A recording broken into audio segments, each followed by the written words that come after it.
आइए जानते हैं कि हरतालिका तीज क्यों मनाई जाती है और इसके पीछे की व्रत कथा क्या है।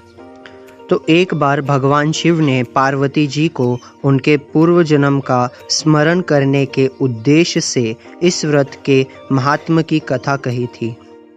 श्री भोले शंकर बोले, हे गौरी, पर्वतराज हिमालय पर स्थित गंगा के तट पर तुमने अपनी बाल अवस्था में 12 वर्षों तक अधोमुखी होकर घोर तप किया था। इतनी अवधि तुमने अन्न न खाकर पेड़ों के सूखे पत्ते चबाकर व्यतीत किए। मांग की विकराल शीतलता में तुमने निरंतर जल में प्रवेश करके तप किया। वैशाख की जला देने वाली गर्मी में तुमने पंचगनी से शरीर को तपाया। श्रवण की मूसलधार वर्षा में खुले आसमान के नीचे बिना अन्न जल ग्रहण किए समय व्यतीत किया।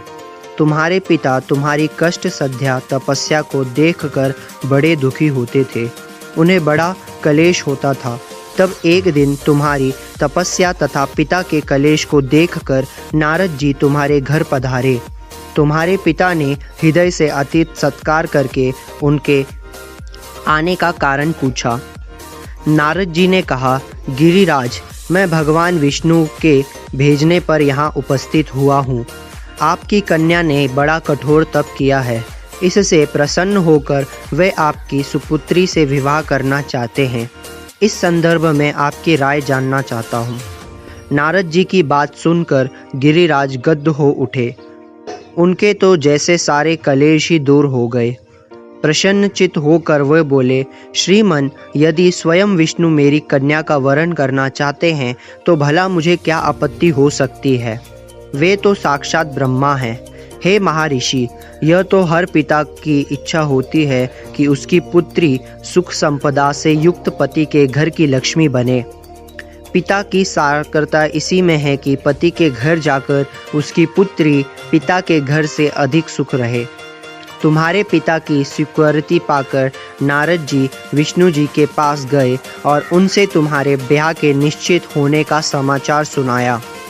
मगर इस विवाह संबंध की बात जब तुम्हारे कान में पड़ी तो तुम्हारे दुख का ठिकाना ना रहा।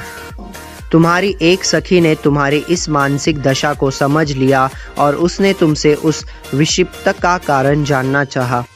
तब तुमने बताया, मैंने सच्चे हृदय से भगवान शिव शंकर का वरण किया है, किंतु मेरे पिता ने मेरे विवाह विष्णु जी से निश्चित कर दिया। मैं विचलित धर्म संकट में हूँ, अब क्या करूँ। प्राण छोड़ देने के अतिरिक्त अब कोई भी उपाय शेष नहीं बचा है। तुम्हारी सखी बड़ी ही समझदार और सूझबूझ वाली थी। उसने कहा, सखी, प्राण त्यागने का इसमें कारण ही क्या है। संकट के मौके पर धैर्य से काम लेना चाहिए। नारी के जीवन की सार्थकता इसी में है कि पति रूप में हृदय से जिसे एक बार स्वीकार कर लिया, जीवन पर्यंत उसी से निर्वाह करे। सच्ची आस्था और एक निष्ठा के समक्ष तो ईश्वर को भी समर्पण करना पड़ता है। मैं तुम्हें घनघोर जंगल में ले चलती हूँ, जो साधना स्थली भी हो और जहाँ तुम्हारे पिता तुम्हें खोज भी ना पाए। वहाँ तुम साधना में लीन हो जाना। मुझे विश्वास है कि ईश्वर अवश्य ही तुम्हारी सहायता करेंगे। तुमने ऐसा ही किया। तुम्हारे पिता तुम्हें घर पर ना पाकर बड़े दुखी तथा चिंतित हुए। वे सोचने लगे कि तुम जाने कहाँ चली गई। मैं विष्णु जी से उसका विवाह करने का प्रण कर चुका हूँ। यदि भगवान विष्णु बारात लेकर आ गए और कन्या घर पर ना हुई तो बड़ा अपमान होगा। मैं तो कहीं मुँह दिखाने के योग्य भी नहीं रहूँगा।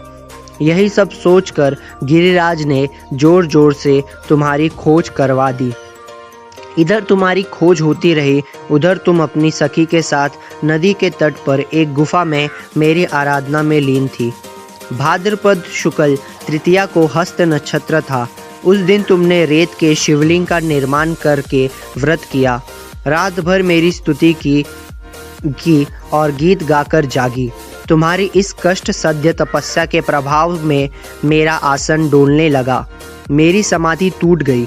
मैं तुरंत तुम्हारे समक्ष जा पहुंचा और तुम्हारी तपस्या से प्रसन्न होकर तुमसे वर मांगने के लिए कहा।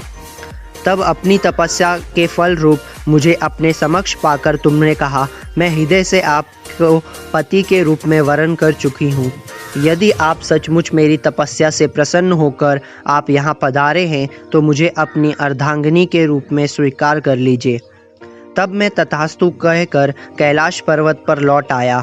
प्रातः होते ही तुमने पूजा की समस्त सामग्री को नदी में प्रवाहित करके अपनी सहेली सहित व्रत का पारण किया। उसी समय अपने मित्र बंधु व दरबारियों सहित गिरिराज तुम्हें खोजते खोजते वहां आ पहुँचे और तुम्हारी इस कष्ट सद्य तपस्या का कारण तथा उद्देश्य पूछा। उस समय तुम्हारी दशा को देखकर गिरिराज अत्यंत दुखी हुए और पीड़ा के कारण उनकी आंखों में आंसू उमड़ आए थे। तुमने अनेक आंसू पोंछते हुए विनम्र स्वर में कहा, पिताजी, मैंने अपने जीवन का अधिकांश समय कठोर तपस्या में बिताया है। मेरी इस तपस्या का उद्देश्य केवल यही था कि मैं महादेव को पति के रूप में पाना चाहती थी। आज मैं अपनी तपस्या की कसौटी पर खरी उतर चुकी हूँ।